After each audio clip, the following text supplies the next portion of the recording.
Hello everyone. West Bengal public service commission assistant teacher রিক্রুটমেন্টের যে notification প্রকাশ করেছে, এই পরীক্ষার প্রস্তুতি হিসাবে আমি তোমাদের সাথে প্রিভিয়াস ইয়ারের কিছু কোয়েশ্চেন তোমাদের সাথে শেয়ার করি। আমার কাছে যে প্রশ্নটা আছে সেই প্রশ্নটা 2012 সালের। 2012 সালের যে পরীক্ষাটা হয়েছিল সেই কোয়েশ্চেনের প্রথম যে প্রশ্নটা ছিল সেটা ছিল The second law of thermodynamics is concerned with। এখানে থার্মোডিনামিক্সে আমাদের চারটে ল আমাদের মনে রাখতে হবে। প্রথম যে লটা হলো সেটা হলো zeroth law. Zeroth law, this is concerned with thermal equilibrium, এবং সেখান থেকে আমরা যেটা পাই সেটা হলো কনসেপ্ট অফ টেম্পারেচার। এরপরে আমাদের আসে ফার্স্ট ল অফ থার্মোডিনামিক্স, যেটা আমাদেরকে বলে যে heat is a form of energy, এবং এই এনার্জিটা যদি আমি কোনো বডিতে দিই তাহলে সেই বডির কিছুটা ইন্টারনাল এনার্জি ইনক্রিজ হয়, আর বাকি পোর্শনটা সেটা ওয়ার্ক করতে সাহায্য করে। তাহলে এটা বেসিক্যালি একটা conservation of energy principle follow করে চলে। তাহলে ফার্স্ট ল অফ থার্মোডিনামিক্স এটা যে প্রিন্সিপালটা ফলো করে সেটা হলো কনজারভেশন অফ এনার্জি। এরপরে আমাদের আসছে second law of thermodynamics. Second law of thermodynamics এটা আমাদের বলে যে আমরা যদি হিট থেকে ওয়ার্ক পেতে চাই তাহলে 100% হিটকে আমরা ওয়ার্কে কনভার্ট করে দিতে পারবো না, কিছুটা পরিমাণ হিট আমাদের লস হয়ে যাবে। এটা আমাদের কেলভিন প্ল্যাঙ্ক স্টেটমেন্ট নামেও পরিচিত। সেকেন্ড ল অফ থার্মোডাইনামিক্সকে আরো নানা রকম ভাবে আমরা বলতে পারি। তার মধ্যে একটা হলো লজ অফ এনট্রপি, যেখানে আমরা দেখেছি যে কোনো ইরিভার্সেবল প্রসেসের জন্য এনট্রপি চেঞ্জ সেটা সবসময় গ্রেটার দ্যান 0 হয়। এরপরে আমাদের আসে থার্ড ল অফ থার্মোডাইনামিক্স, যেখানে আমরা বলি যে অ্যাট অ্যাবসোলিউট 0 মানে 0 কেলভিনে কোনো সিস্টেমের এনট্রপি সেটা 0 হয়ে যাবে। এটা হলো থার্ড ল অফ থার্মোডাইনামিক্স। তাহলে এখানে যে অপশনটা আমার ঠিক হচ্ছে সেটা হলো option C, transformation of heat energy into work. এরপরে আসছে আমাদের 2 নম্বর প্রশ্ন, যেটাতে আসে the maximum possible efficiency of an engine working between 1927 degree centigrade and 427 degree centigrade is approximately. আমরা জানি যে দুটো টেম্পারেচার ডিফারেন্সের মধ্যে যে ইঞ্জিন কাজ করে তার মধ্যে সব থেকে এফিসিয়েন্ট ইঞ্জিন হলো কার্নো ইঞ্জিন, এবং এর এফিসিয়েন্সি সেটার ফর্মুলা হলো 1/T2 divided by 1 minus T2 divided by T1, যেখানে T2টা হলো আমার সিঙ্কের টেম্পারেচার, T1টা হলো আমার সোর্সের টেম্পারেচার, এবং দুটো টেম্পারেচারই নেওয়া আমার কেলভিন ইউনিটে। তাহলে এখানে আমরা যদি ভ্যালুগুলো পুট করি তাহলে এখানে T2 এর জায়গাতে আমরা পুট করব 427 প্লাস 273, T1 এর জায়গাতে আমরা পুট করব 1927 প্লাস 273। এটা ক্যালকুলেশন করে আমরা যদি পার্সেন্টেজ হিসাবে বার করি তাহলে ইটা এর মান আমাদের দাঁড়িয়ে যাবে এটা 67%-এর কাছাকাছি। তাহলে এখানে অপশন ঠিক হবে অপশন সি। এরপরে আমাদের কোয়েশ্চেন নাম্বার 3, যেটা আছে the resolving power of telescope depends on, চারটে অপশন দেওয়া আছে, focal length of I lens, focal length of objective lens, length of telescope, diameter of objective lens. এখানে টেলিস্কোপের রিজলভিং পাওয়ার মানে হলো দুটো অ্যাস্ট্রোনমিক্যাল অবজেক্ট আছে তাদেরকে সেপারেট করে দেখার যে পাওয়ার সেটাকেই আমরা বলি রিজলভিং পাওয়ার। এর একটা ফর্মুলা আছে রিজলভিং পাওয়ার, সেটা হয়ে যায় d ডিভাইডেড বাই 1.22 ল্যামডা, যেখানে ডিটা হলো diameter of the objective lens. তাহলে এখানে ঠিক অপশন হলো অপশন ডি। এরপরে আসছে কোয়েশ্চেন নাম্বার 4। কোয়েশ্চেন নাম্বার 4 হলো the ratio of slope of adiabatic curve to that of isothermal curve is given by. দেখো এটা যদি আইসোথার্মাল আমার যদি প্রসেস হয় তাহলে সেখানে পিভি এটা ইকুয়াল টু কনস্ট্যান্ট। তাহলে এখান থেকে আমার আইসোথার্মাল কার্ভের আমরা যদি স্লোপ বার করতে চাই তাহলে আমাকে আলটিমেটলি বার করতে হবে ডিপি বাই ডিভি। সেটা করার জন্য আমি এটাকে ডিফারেন্সিয়েট করে দিলাম। তাহলে এটাকে ডিফারেন্সিয়েট করলে আমরা এরকম পাবো V dP plus P dV এটা ইকুয়াল টু 0। এখান থেকে ডিপি বাই ডিভি এটা করলে আমরা পেয়ে যাব minus P divided by V. ঠিক একই রকম ভাবে আমরা যদি অ্যাডায়াবেটিক কার্ভের জন্য আমরা স্লোপ বার করতে চাই তাহলে অ্যাডায়াবেটিক ইকুয়েশন হলো P V to the power gamma এটা ইকুয়াল টু কনস্ট্যান্ট। এখান থেকে তোমরা ডিপি ডিভাইডেড বাই ডিভি এটা যদি বার করো তাহলে দেখবে এটা পাওয়া যাবে ultimately gamma into P divided by V. যে জন্য বলা হয় যে অ্যাডায়াবেটিক কার্ভ যেটা সেটা আইসোথার্মাল কার্ভের তুলনায় গামা টাইমস স্টিপার বেশি। এটা কার্ভেও তোমরা দেখেছো, এদিকে পি এদিকে যদি ভি কার্ভ থাকে, এটা যদি আইসোথার্মাল কার্ভ হয় অ্যাডায়াবেটিক কার্ভটা এর তুলনায় স্টিপার হয় বেশি। এটা অ্যাডায়াবেটিক কার্ভ, এটা আইসোথার্মাল কার্ভ এরকম হয়।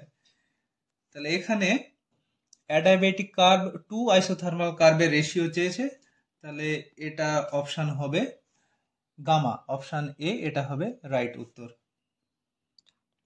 এবার কোয়েশ্চেন নাম্বার 5 এখানে আছে if I not is the intensity of the principal maximum in the single slit diffraction pattern then what will be the intensity when the slit width is doubled. দেখো single slit interference প্যাটার্নের intensity প্যাটার্নের একটা formula আমরা পড়েছি, I equal to I not sine square alpha divided by alpha square, যেখানে I not যেটা হলো principal ম্যাক্সিমার ইন্টেন্সিটি সেটা প্রপোর্শনাল টু হয় এ স্কোয়ার, যেখানে এটা হলো স্লিট উইডথ। তো এখানে স্লিট উইডথ যদি আমার ডাবল করা হয়, স্লিট উইডথ ডাবল করা হলে তাহলে আই নট মানে প্রিন্সিপাল ম্যাক্সিমার যেটা ইন্টেন্সিটি সেটা তাহলে 4 টাইমস হয়ে যাবে। তাহলে এখানে আমার অপশান হবে অপশান ডি। এরপরে আমার আসছে number 6, the magnetic moment of an electron of mass m and angular momentum j is, চারটে অপশন দেওয়া আছে, এর মধ্যে যেটা ঠিক হবে দেখি আমরা কোনটা ঠিক হয়। তো ইলেকট্রন সার্কুলার অরবিটে রোটেট করার জন্য যে কারেন্ট লুপ তৈরি করে তার জন্য যে ম্যাগনেটিক মোমেন্ট তৈরি হয় সেটার ফর্মুলা আমরা জানি। ম্যাগনেটিক মোমেন্ট সার্কুলার কারেন্ট লুপের জন্য সেটা হয় কারেন্ট ইনটু লুপের এরিয়া। এখন যেহেতু ইলেকট্রন রোটেট করছে তাহলে আইটাকে আমরা কিউ ডিভাইডেড বাই টি এটা হিসাবে লিখতে পারি। কিউ এর জায়গাতে আমরা লিখলাম ইলেকট্রনের charge divided by time of revolution, সেটাকে আমরা টি দিয়ে লিখলাম, এটা ইনটু এ। টিটাকে আমরা আবার ভেঙে 2 pi R divided by V এটা দিয়ে লিখতে পারি, এটাকে আমরা লিখতে পারি ইনটু পাই আর স্কোয়ার এই হিসাবে। তাহলে এখান থেকে আমরা লিখতে পারি E into V divided by 2 pi R into pi R square. এটা থেকে একটু ক্যালকুলেশন করলে আমরা পেয়ে যাব E divided by M into M V R এটা। তাহলে এখান থেকে দেখো এম ভি আর এই জিনিসটা হলো আমার অ্যাঙ্গুলার মোমেন্টাম, তাহলে এখান থেকে আমরা পেয়ে যাব মিউ সেটা ইকুয়াল টু হয়ে যাবে ই ডিভাইডেড বাই 2m এটা ইন্টু জে।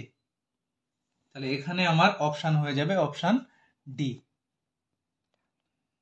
এরপরে আসি কোয়েশ্চেন নাম্বার 7, এটা আছে quality factor of LCR circuit having resistance R and inductance L as at resonant frequency omega naught is given by।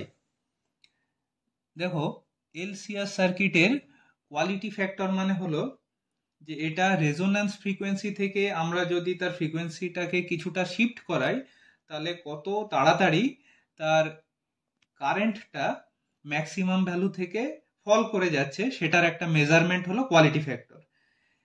তার মানে কোয়ালিটি ফ্যাক্টর দিয়ে অ্যাকচুয়ালি আমরা রেজোন্যান্স কার্ভের শার্পনেস মেজার করি। সেটার একটা ফর্মুলা আমরা পেয়ে যাই কোয়ালিটি ফ্যাক্টরের, সেটা omega naught L divided by R, বা এটাকে লেখা হয় omega naught 1 by omega naught R C. তাহলে এক্ষেত্রে এটার অপশান 7 এটা হলো অপশান এ এটা হলো ঠিক উত্তর। এরপরে আসছে কোয়েশ্চেন নাম্বার 8। এখানে আছে in a PN junction having depletion layer of thickness 10 to the power minus 6 meter, the potential across it is 0.1 volt, the electric field is, এটা সোজা অঙ্ক, এটা ইলেকট্রিক ফিল্ড, এটা মানে হলো ভি ডিভাইডেড বাই ডি। এখানে ভি এর মান তোমরা 0.1 পুট করে দাও, ডি এর মান পুট করে দাও 10 to the power minus 6 metre. এটা দিলে আলটিমেটলি এটার উত্তর এসে যাবে 1 into 10 to the power, এটাকে -1 করে নাও, এটা 10 to the power minus 6 থাক, তাহলে এটা হয়ে যাবে 10 to the power 5, এটা হয়ে যাবে ভোল্ট পার মিটার। তাহলে এখানে উত্তর হয়ে যাবে অপশন সি। এরপরে আসছে কোয়েশ্চেন নাম্বার 9। এটা আছে in the CB mode of a transistor when the collector voltage is changed by 0.5 volt, the collector current changes by 0.05 milliampere, the output resistance will be, আমরা রেজিস্ট্যান্সের ফর্মুলা জেনেছি steady কারেন্টের জন্য, সেটা হয়ে যায় ভি ডিভাইডেড বাই আই। ভোল্টেজের সাথে যদি কারেন্টও চেঞ্জ করে তাহলে তখন রেজিস্ট্যান্সটাকে আমরা লিখি delta V divided by delta I. তো এখানে আমরা ভোল্টেজের চেঞ্জ সেটা দেওয়া আছে 0.5 ভোল্ট, এখানে কারেন্টের চেঞ্জ সেটা দেওয়া আছে 0.05 মিলি অ্যাম্পিয়ার। এটাকে আমরা অ্যাম্পিয়ারে যদি চেঞ্জ করে নিই তাহলে এর সঙ্গে 10 to the power minus 3 একটা গুণ হয়ে যাবে, গেলে আমার এটা আলটিমেটলি উত্তর দাঁড়িয়ে যাবে 10 কিলো ওহম, এটা হয়ে যাবে উত্তর। তাহলে এটার অপশন নাম্বার এ এটা হলো ঠিক উত্তর। এরপরে আসছে question number 10। A charged oil drop is at rest in an electric field of 500 volt per meter. If the mass of the drop be 0.8 into 10 to the power minus 12 gram, then the number of electrons removed from the drop is, দেখো এখানে মনে করো একটা oil drop আছে, oil drop, এখানে oil ড্রপের জন্য এর wait কাজ করবে mg, এটা নিচের দিকে। এটাকে যদি এখানে ব্যালান্সড অবস্থাতে থাকতে হয় তাহলে এর যদি চার্জ হয় কিউ, তাহলে এই চার্জের উপরে ইলেকট্রিক ফিল্ডের জন্য ফোর্স সেটা হতে হবে উপর দিকে, সেটার মান হয়ে যাবে কিউ ইন্টু ই। এটা যদি ব্যালান্সড অবস্থাতে থাকে তাহলে আমরা লিখতে পারবো কিউ ইন্টু ই, সেটা সমান হলো mg।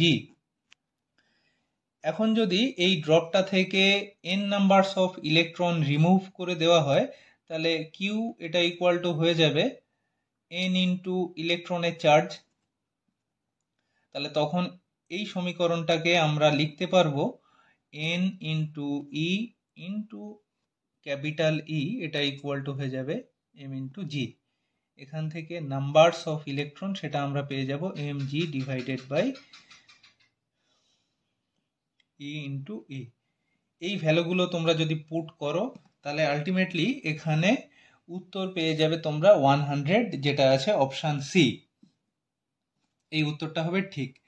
এখানে এই যে এক্সপেরিমেন্টটা আছে, এই এক্সপেরিমেন্টটা actually Millikan oil drop experiment নামেই পরিচিত।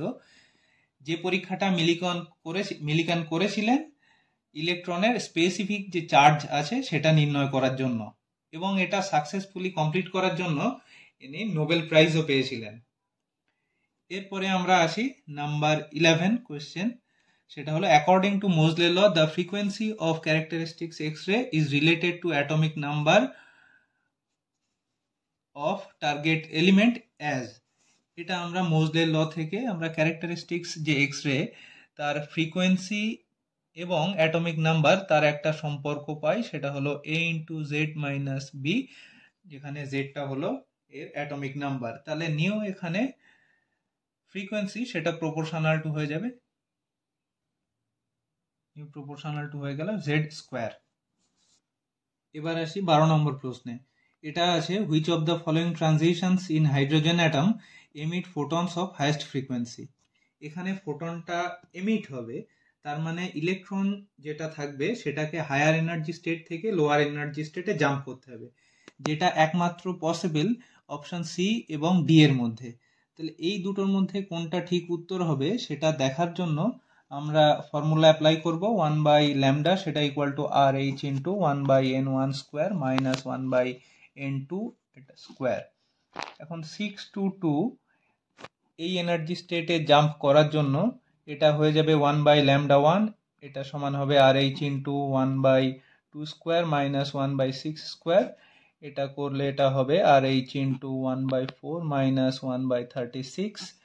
তাহলে এটা হয়ে যাবে আর এইচ ইন্টু, এটা হয়ে যাবে 9 মাইনাস 1 বাই 36, তাহলে এটা হবে 8 বাই 36। তাহলে এটা হবে আর এইচ ইন্টু 836, এটা হলে 2, এটা 9, তাহলে এটা হলো 9 divided by 2 R H. 2 to 1 এই ট্রানজিশনের জন্য এখানে ওয়েভলেন্থ হয়ে যাবে 1 বাই ল্যামডা 2, সেটা ইকুয়াল টু হয়ে যাবে R H into 1 by 1 square minus 1 by 2 square. তাহলে এটা হয়ে যাবে 3 বাই 4 ইন্টু আর এইচ। তাহলে ল্যামডা 2 এটা ইকুয়াল টু হয়ে যাবে 4 বাই 3 আর এইচ। সরি, আমি এখানে একটু ভুল করেছি, এটাতে আমার লেখা উচিত ল্যামডা 1, সেটা ইকুয়াল টু হলো 9 বাই 2 আর এইচ। এখন দেখো হাইয়েস্ট ফ্রিকোয়েন্সি যদি হতে হয় তাহলে তার ক্ষেত্রে ল্যামডাটাকে লোয়েস্ট হতে হবে। এই দুটো ওয়েভলেন্থের জন্য ল্যামডাটা লোয়েস্ট হলো আমার এটার জন্য। তাহলে এখানে এটা যদি লোয়েস্ট ওয়েভলেন্থ হয় তাহলে এর জন্য আমরা এর করেসপন্ডিং হাইয়েস্ট ফ্রিকোয়েন্সি পাবো। তাহলে এখানে আমার ঠিক উত্তর হবে n ইকুয়াল টু 2 থেকে n equal to 1 A jump করার জন্য আমরা হাইয়েস্ট ফ্রিকোয়েন্সিটা পেয়ে যাব। এটা আমি সলিউশন করে দিলাম তোমাদের এই 12টা। এর মধ্যে যদি কিছু ভুল থেকে থাকে তোমরা আমাকে কমেন্ট বক্সে জানিও। Thank you.